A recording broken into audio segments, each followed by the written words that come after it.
আমার বাড়ির সামনে রাস্তা দিয়ে যাচ্ছিস, আবার আমাকে গরম দেখাচ্ছিস? কেটে রেখে দেবো। গায়ে হাত দিয়ে একবার দেখ না, আমিও কি করতে পারি দেখিয়ে দেব। দেখবি একবার আমি কি করতে পারি। হ্যাঁ হ্যাঁ, জানা আছে তোর মুরদ। আরে তোমরা থামো থামো, কি হয়েছে আমাকে খুলে বলো। এভাবে অশান্তি করছো কেন? আরে ভাই, তুমি এখান থেকে যাও তো।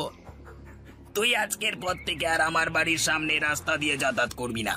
আমার বাড়ির সামনে রাস্তা মানে আমার রাস্তা, বুঝলে? থামো তোমরা, কি সব উল্টোপাল্টা কথা বলছো? তোমার বাড়ির সামনে দিয়ে রাস্তা গেছে বলি কি তোমার হয়ে যাবে নাকি? রাস্তা সবার, তোমার একার নয়। আরে ভাই, তুমি কে বলো তো? শুধু শুধু এসে আমাদের মাঝে নাক গলাচ্ছ। কে রে তুই?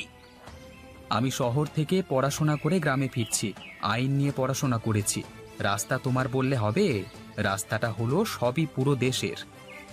দেখুন না, আমি দুইটি কলসি নিয়ে রাস্তা দিয়ে হেঁটে যাচ্ছিলাম, হাত থেকে পড়ে গিয়ে ভেঙে যাওয়া এরকম করছে। বলছে আমার রাস্তা আগে পরিষ্কার কর। তোমরা আমার কথাটা শোনো, যে যার বাড়ি যাও আর ঝামেলা করো না। দেশের জিনিস সে নিজেদের বলে দাবি করা উচিত নয়, বুঝলে?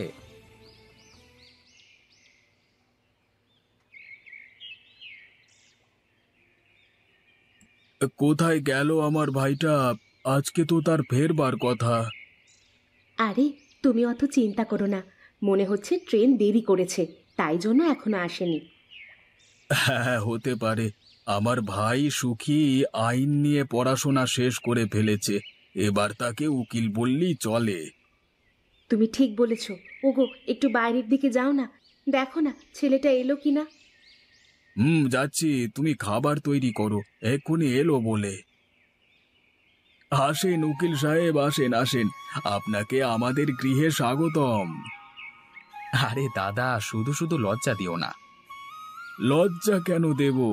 যেটা সত্য সেটাই তো বলবো। বাইরে দাঁড়িয়ে আছিস কেন? ভেতরে আয়। বৌদি, কিছু মনে করো না, জোরসে খিদে পেয়ে গেছে, তাড়াতাড়ি খাবার নিয়ে এসো। আরে সুখী, এতে আবার মনে করবার কি আছে? তোমার ক্ষুধা লেগেছে, তুমি আমায় বলেছ, আমি খাবার নিয়ে আসব, ব্যাস, সাধারণ ব্যাপার। তুইও তো লজ্জা করছিস কেন? এটা তো তোরই বাড়ি।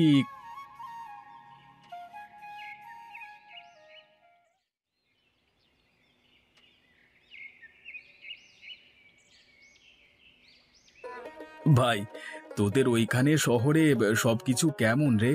নিশ্চয়ই অনেক বড় বড় বাড়ি আছে, তাই না? হ্যাঁ দাদা, বড় বড় বাড়ি তো আছেই, তার সাথে সাথে অনেক বড় বড় গাড়ি ঘোড়াও আছে। ভেবেছিলাম শহর থেকে গ্রামে আসছি, একটু শান্তিতে থাকবো, কিন্তু সেটা আর হওয়ার নয়। কেন রে ভাই, আবার কি হলো? কি হয়নি সেটা বলো। আমি তো ভেবেছিলাম গ্রামের মানুষেরা সবসময় একতা বজায় রাখে, শহরের মানুষদের মতো হবে না, কিন্তু এইখানে এসে দেখছি তো গ্রামের থেকে শহরই ভালো ছিল। আর বলিস না রে ভাই, এই গ্রামটাই এরকম। সবাই শুধু নিজেরটাই বোঝে, অন্য কারোর বিপদ আপদেও এগিয়ে যায় না। হুর। সেটাই তো বুঝলাম, কিন্তু এরকম হতে দিলে তো চলবে না। আমি কিছু না কিছু করে সকল গ্রামবাসীকে একত্রিত করব। চেষ্টা করে দেখতে পারিস, কিন্তু পারবি বলে আমার মনে হয় না। এর আগেও অনেকে অনেক রকম ভাবে চেষ্টা করেছি, কিন্তু কোনো কাজ হয়নি। তবুও দেখি একবার চেষ্টা করে।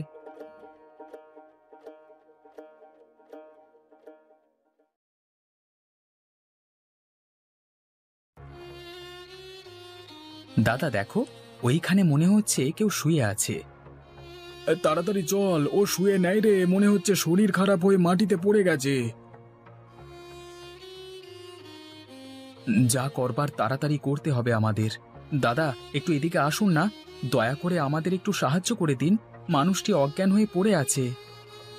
ভাই, কেউ আসবে না রে, চিৎকার করিস না। ওই দেখ, পাশে একটা রিক্সা আছে, ওটাকে নিয়ে আয়, বৈদ্যের কাছে নিয়ে যেতে হবে। দাঁড়াও দাঁড়াও, এক্ষুনি যাচ্ছি।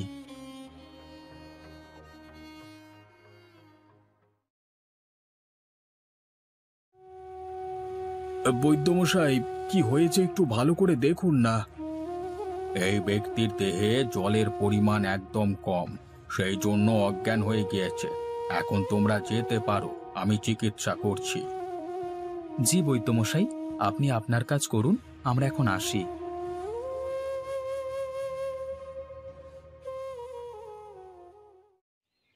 গ্রামবাসীগণ, আমার কথাটা একটু মন দিয়ে শুনবেন। আমি এই গ্রামেরই ছেলে। শহর থেকে আইন নিয়ে পড়াশোনা করেছি। আমি আপনাদের এবং গ্রামের ভালোর জন্যই কথাগুলি বলবো। দয়া করে 10টা মিনিট আমাকে দেন। যা বলবার তাড়াতাড়ি বলো বাবু, আমাদের হাতে অত সময় নেই তোমার জ্ঞান শুনবার। হঠাৎ কোথা থেকে উড়ে এসে জুড়ে বসলো ভায়া? হ্যাঁ, আমি আপনাদের সকলের উদ্দেশ্যেই বলছি, একটু দায়িত্বশীলতা আনুন নিজের মধ্যে। শুধুমাত্র নিজেরটা বুঝে নেব এই মনোভাব রাখবেন না, তাহলে আপনার বিপদে আপদেও কেউ ছুটে আসবে না। ভাষণ দিতে শুরু করে যত তো সব চলে আসে। হাট! এই সব জ্ঞান আমাদের দিতে হবে না। তুমি তোমার কাজ করো, আমরা আমার কাজ করি, বুঝলে বাবু? নেতা হবে। হিসেব করে যা বোঝা গেল, এবার খরচটা একটু বেশি হয়ে গেছে। হ্যাঁ, একটু বুঝে শুনে খরচ করতে হবে এবার। কি আর করব বলো, বর্ষায় সমস্ত জিনিসেরই আগুন দাম, কিছুতেই হাত দেওয়া যায় না, খরচ তো হবেই।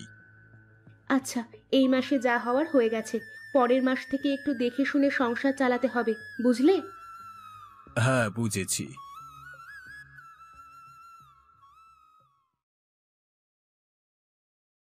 সুখী, তোমার আবার কি হলো? দেখে মনে হচ্ছে তোমার মন খারাপ। কি আর বলবো বৌদি, গ্রামবাসীদের কত করে বোঝানোর চেষ্টা করলাম, কিন্তু কেউ কিছুই বুঝতে চাইছে না। তোকে আমি প্রথমেই বলেছিলাম, এই গ্রামের মানুষেরা একটু অন্যরকম। আমি ভাবলাম সবাই আমার কথা শুনবে, কিন্তু আমার পুরো কথাটাই শুনলো না। তার আগেই বিরক্ত হয়ে সবাই চলে গেল। আমার বিয়ে হয়েছে 5 বছর হলো, বুঝে গেছি এই গ্রামের মানুষেরা কেমন স্বভাবের। কোনো মনুষ্যত্ববোধ নেই গ্রামবাসীদের মধ্যে। সকলেই সকলেরটা নিয়ে ব্যস্ত। যখন বিপদে পড়বে, কে যাবে সাহায্য করতে? ভাই, দেখলি না একটা ব্যক্তি কেমন ভাবে মাটিতে পড়েছিল, কেউ সাহায্য করতে গেল না। এটাই হচ্ছে আমাদের গ্রাম, বুঝলি?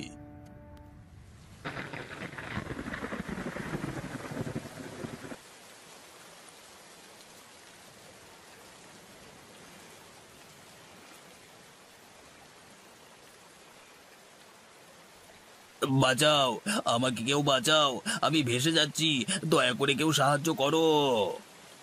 দয়া করে কেউ একটু সাহায্য করো, আমি জলে ডুবে যাচ্ছি, আমাকে কেউ বাঁচাও। দাদা, ওই দেখো, বন্যার জলে ভেসে যাচ্ছে কমল কাকা। ওকে আমাদের বাঁচাতে হবে। এখন জলের স্রোত প্রচুর, বাঁচাতে পারবো না। তুমি দাঁড়াও, আমি আসছি। দাঁড়া সুখী, যাস না, বিপদ হবে, এখন জলের বেগ প্রচুর।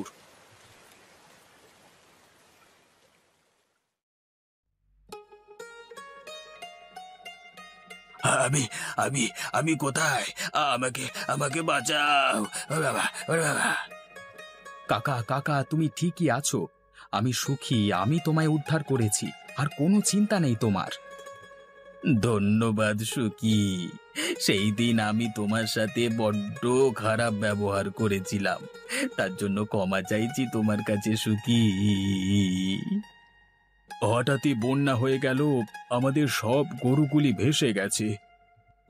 দুঃখী, তোমার ভাই নিজের জীবনের পরোয়া না করে আমাকে বাঁচাতে গিয়েছিল। এর জন্য আমি তোমাদের কাছে সারা জীবন কৃতজ্ঞ থাকবো দুঃখী। ওটাই করতে হবে না কাকা, তুমি শুধু সকল মানুষের বিপদে আপদে যেও, তাহলেই দেখবে তোমার বিপদে আপদেও সকলে ঝাঁপিয়ে পড়বে। হ্যাঁ হ্যাঁ, আমি বুঝে গেছি, এবার সকলের বিপদে আপদে আমি পাশে থাকবো।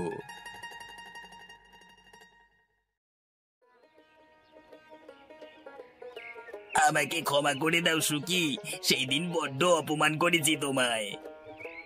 আমরা সকলে তোমার কাছে ক্ষমা প্রার্থনা করছি। এসবের কোনো প্রয়োজন নেই, তোমরা সকলে একত্রিত হও, এটাই আমি চাইছি। কারণ একত্রিত না হলে বিপদে আপদে কাউকে পাশে পাবে না। আজকের ঘটনাটা দেখুন না আপনারা। আমরা আমাদের ভুল বুঝতে পেরেছি, এরকম ভুল আমরা আর কখনো করব না। তোমরা সকলে তোমাদের ভুল বুঝতে পেরেছো, এটা দেখিয়ে আমি খুব খুশি হয়েছি। আর কিছু চাই না তোমাদের থেকে, শুধুমাত্র সকলে মিলেমিশে তোমরা থেকো।